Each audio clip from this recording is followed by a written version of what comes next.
ஒரு வழியாக விடாமுயற்சி படத்தை வந்து பார்த்துட்டு ரூமுக்கு வந்தாச்சு. படம் வந்து ஓவராலாக படம் எப்படி இருக்குது அப்படின்னு கேட்டிங்கன்னா, என்னோடய ரிவ்யூ இப்படி நான் சொல்கிறேன். சில ஆளுக்கு படம் பிடிக்கலாம், சில ஆளுக்கு படம் பிடிக்காமல் போகலாம், எப்படி வேணால் இருக்கலாம். ஃபஸ்ட் ஹாஃப் வந்து ரொம்ப ஸ்லோவாக இருந்தது. என்ன தான் நடக்க போகுது அப்படிங்கிற ஒரு சுவாரஸ்யம் இருக்கும், பட் இருந்தாலும் வந்து ரொம்ப ஸ்லோவாக இருந்தது. கிளைமேக்ஸ் அப்படின்னு பார்த்தோம்னா நல்லா இருந்துச்சு. கிளைமேக்ஸ் மட்டும்தான் ஓகே அப்படின்னு சொல்லலாம். படத்தோட கண்டென்ட் என்ன அப்படின்றதே நமக்கு லாஸ்ட்டில் தான் புரியும். கண்டென்ட் வைஸ் ஓகேன்னு சொல்லலாம், கண்டென்ட் ஓகே தான் சொல்லலாம். ஆனால் வந்து பார்த்திங்கன்னா ரொம்ப ஸ்லோவாக படம் போயிட்டு இருந்துச்சு. அது ஒன்று தான் வந்து நெகட்டிவ்னு சொல்லலாம். பாட்டு மியூசிக் எல்லாமே நல்லா தான் இருந்தது. அனிருத்னா சொல்லவே தேவையில்லை, எந்த அளவுக்கு இருக்கும் அப்படின்றது நமக்கு எல்லாருக்குமே தெரியும். ஆனால் வந்து மாஸ் அப்படின்றது ரொம்ப கம்மியாக தான் இருக்குது. ஃபஸ்ட் ஹாஃபில் வந்து மாஸ் அப்படின்றதே இருக்காது. ரொம்ப வந்து அஜித்தை வந்து ஓட்டுற மாதிரியான சில சீன்லாம் வச்சுருப்பாங்க. பூமர் அப்படின்னு சொல்கிறதா இருக்கட்டும், பொண்டாட்டியை தொலைச்சிட்டு தேடிட்டு இருக்கான் இவெல்லாம் ஆம்பளையா அப்படின்றத இருக்கட்டும், இந்த மாதிரி விஷயங்களுக்கு ஏற்று நடிச்சிருக்காரு அப்படின்னு சொல்லும்போதே அது ஒரு நல்ல விஷயம்னு சொல்லலாம். ஏன்னா இவ்வளோ பெரிய மாஸ் ஆக்டர் அப்படி இருக்கும்போது நடிப்புக்காக இருந்தாலும் இந்த மாதிரி சீன்லாம் ஒத்துக்கிட்டு நடிக்கிறார் பார்த்தீங்களா, அதுக்கே வந்து ஹேட்ஸ் ஆஃப் சொல்லலாம். அஜித் வந்து எனக்கு ரொம்ப பிடிக்கும். நான் வந்து தளபதி ரசிகர் தான், அஜித்தை வந்து பிடிக்கும். பட் இருந்தாலும் ஒரு மூவி, ஒரு ஸ்டோரி அப்படின்ற ஒரு கண்ணோட்டத்தை தான் நான் எப்போவுமே பார்ப்பேன். அப்படின்றதுனால படம் வந்து ஆவரேஜுக்கு கொஞ்சம் கீழே அப்படின்னு சொல்லலாம். வந்து ஹாலிவுட் படம் பிரேக் டவுன் அப்படிங்கிற ஒரு ஹாலிவுட் படம் இருக்குது, அந்த படத்தை தழுவி எடுத்திருப்பாங்க அப்படின்னு தோணுது. அதுலேயும் இதே மாதிரி ஒரு கான்செப்ட்லாம் வரும் அப்படின்னு நினைக்கிறேன். ஃபஸ்ட் ஆஃப் ஃபுல்லாகவே சும்மா ஏதோ போயிட்டு இருக்குது அப்படிங்கிற மாதிரி தான் இருந்தது. இன்டர்வெல் அப்படின்ட்டு வரும்போது தான் படம் வந்து இப்போ தாண்டா ஸ்டார்ட்டே ஆகுது படமே அப்படிங்கிற மாதிரி தோணுச்சு. படத்தோட ஒன்லைன் ஸ்டோரி அப்படின்னு கேட்டிங்கன்னா ஒன்றும் கிடையாது. பொண்ணுங்களை கடத்தி வச்சுட்டு பணம் கேட்பாங்க, பணத்தை வாங்கிக்கிட்டு அதே மாதிரி பொண்ணுங்களையும் வந்து மூஞ்சை வந்து ஆசிட்டால் மூஞ்சை செதைச்சி அப்புறம் சர்ஜரி பண்ணி மூஞ்சை மாற்றி அதை வந்து வெளிநாட்டில் மாடலாக்கி விற்றுருவானுங்க.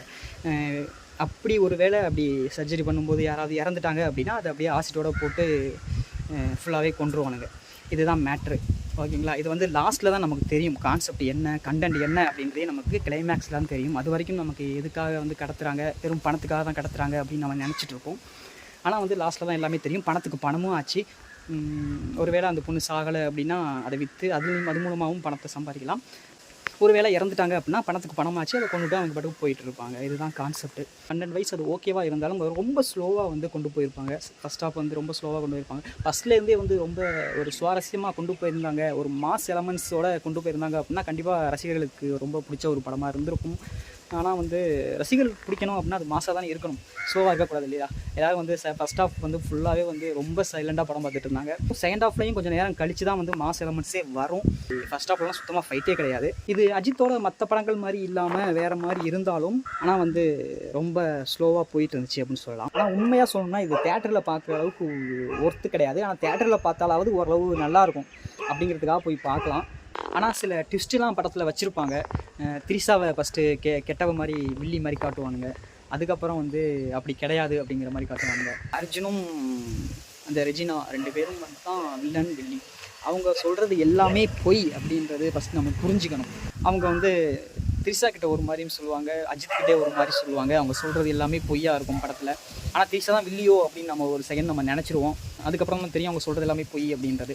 படம் ஃபுல்லாகவே வந்து சப்டைட்டில் வந்து நம்ம படிச்சுட்டே தான் இருக்க வேண்டியது இருக்கும். அதில் நமக்கு தெரிஞ்சவங்க அப்படின்னு கேட்டிங்கன்னா அஜித், திரிசா, ரெஜினா, அர்ஜுன், ஆரவ், இந்த 5 பேரை தான் நமக்கு தெரிஞ்சவங்களாக இருப்பாங்க. மற்ற யாருமே நமக்கு தெரியாதவங்க தான். எல்லாமே வெளிநாட்டுக்காரங்க தான். அவங்க பேசுகிறது எல்லாமே வந்து வேறு மொழியில் தான் இருக்கும். அதுவும் இங்கிலீஷும் அவங்களுக்கு புரியாதான், அவங்க லாங்குவேஜில் தான் பேசுவாங்க.